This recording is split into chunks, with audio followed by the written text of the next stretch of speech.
Greetings, fellow sufferers. Welcome back for number 3 from the isolation chamber atop beautiful Gilmore World headquarters. Coming to you tonight. Full moon out there. I'll be up all night. This is where I left the tracks. I stopped craving factory equipment. I was always of a mind that if I wanted something, I'd build it, even as a kid. My bicycles. I couldn't wait for my father to get home and fix them. He was working in Manhattan all the time, so we worked out a thing where he taught me how to work it, and I worked it. Excuse me, be right back. Anyhow, I needed a change of venue. I had that precision base now going on 8-9 years, and I started thinking maybe I could try something else. So I went downtown Manhattan, Music Row. In one store I tried out, one store wouldn't even let me try a Rickenbacker, which developed my animosity towards Rickenbacker forever. But the other guy had number 11 precision bass by the number plate. And if you know Fenders, you know how that works. You know, everyone seems to think that they were in order, but it was like, what, boxes or 50-gallon drums and number plates? You just worked your way to the bottom. No sequence. Anyway, number 11. It was awful. It was horrible. It was a legend, and it was like going to stay in that store because I couldn't afford the $2,000 they wanted for it in '79.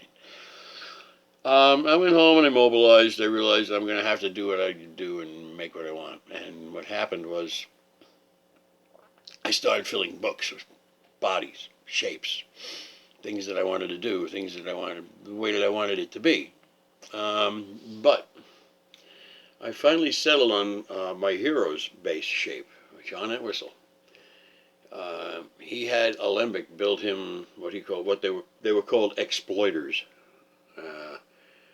highly modified versions of Explorers, but built to his spec. They were a little thinner body, beautiful wood, inlaid spider webs on, very very nice stuff. And he worked them. You've seen him play them until he used the buzzards. But at any rate, I settled on the Explorer body, and my friend and guitar player at the time in my band was Vinny Luciani. Hi, Vin. His dad was Bloomingdale's chief carpenter. So when they did window dressings, I'm talking Bloomie's in Manhattan, not one of these suburb stores. When they did a window for Christmas, he was on the job. Through Vinny, I wound up getting an 8-foot plank of white ash. It's continuous. I think it had to be, judging by the shape of the body, it had to be a 2x12. Maybe a 1x12. I don't know. But at any rate, I don't remember. But he was good enough to give me this and a 1-inch square block of walnut for the stringer down the middle. Because I really loved the way that looked. I didn't really need to do it, but, I loved the way it looked. So I went home to Lynbrook with this lumber, and in the kitchen, I built a bass. There's still sawdust in that kitchen, I'm sure. There's places in there that it couldn't be found. But this deal right here is what it became. This is my '79 Explorer. Totally up from the ground. Neck by Warmoth. Badass 2. These are special. See if I can get a little closer and show you what they are. These are original EMGs. This, my friend Andy Gallagher, rest in peace, he moved to California and went to work for this fly-by-night little pickup company called EMG Overland. And he talked to me when he came back one time. He says, you got to try these things. These are the first EMG pickups shipped to the East Coast from California.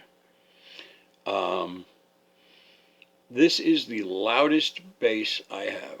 It's also the fastest bass, and also the only one with a maple fingerboard.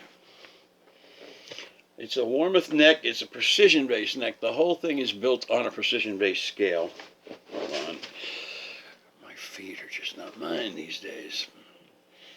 I brought this home I bought it in Queens. I made a habit of every instrument I built, since I'm originally from Queens, I would go to a music store in Queens and buy a part, a string tree, a bridge, tuners, whatever, and I'd use them. And that would be the mojo part of it. This is an '80s instrument, so it's a brass nut. It's real brass. This is not over the counter shit. This is so I worked in a machine shop. As soon as I got it home, took out the jigsaw and was thinking to myself, I'm kneeling on this neck on a chair in the living room, and I'm going, what the hell am I doing? It's awkward looking, but it works. It looks like it belongs on this bass. We go around the back. Man, I should mention, this thing weighs 11.5 pounds. It does not go out. It hasn't gone out on a gig since my father's place in the 1980s. This is my original logo. If you look at it, it's a P and a G. End of story. Shallers, I was big on Shaller equipment. These are really good. They've never given me any trouble. They stay in tune. They're shiny. What else do you need to know? Badass 2 bridge. I'd like to point out also the hours I spent sitting in the kitchen making this grain look like it was that.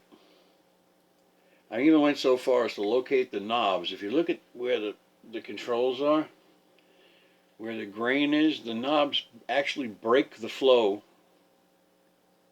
of this was not easy, believe me. They break the flow of the grain. So when the grain hits the knobs coming front to back, or back to front, it spreads out and goes over the top. Meanwhile, on the other side, it looks as if it's one continuous piece. It's not. You can see the walnut stringer. You can see it from the end perfectly. Oh, this is a signature thing of mine. I use Dunlop flush mounts. It's important to me because you're putting the weight in the body, not on the screw that's holding the little peg in place. I recommend them highly. And then there's the Stratocaster jack plate, which I just freaking loved. The shape, like I was telling you, there's probably more ergonomic instruments. Considering this body shape was developed in 1958, I'm sure there is. Let me just see if I can get a little... This is going to end badly. A little more bass, a little less face. Anyway. So this is an 18-volt active system.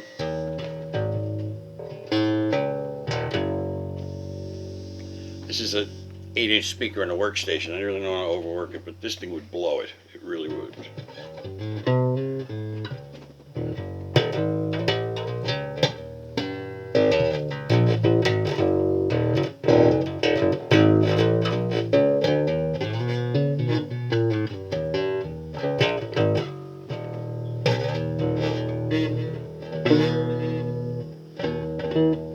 Once again, it's got a tone control that goes from chewing on tinfoil to eating marshmallows.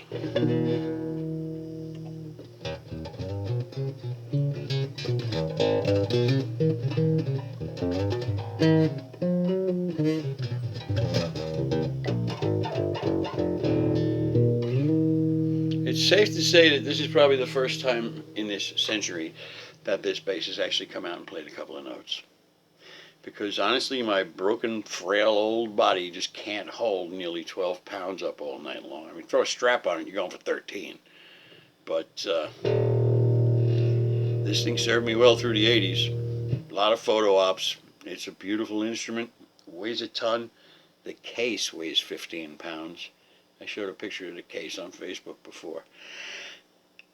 What was I thinking? Last instrument I put together was 7. And that's a task all night long, but I'm not getting any younger. But this is my rock bass. Nothing rocks quite like this one. I'll give you an idea. Here's the volume. It's going to blow that little speaker right out of the box. Here's the tone.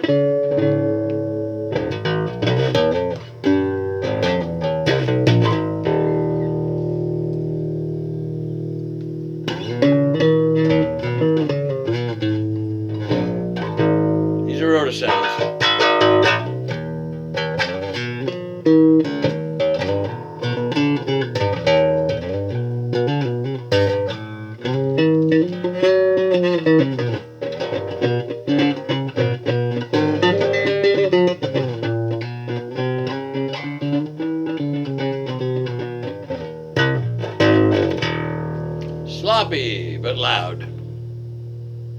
Anyway, we're bumping on 10 minutes now, and that's going to be my limit for these things. I don't want to really drag it out longer. I don't know what the repercussions would be, but at any rate, I'm enjoying this. I hope you are too. Here it is, my 1979 first build. And there's more to come. Thank you.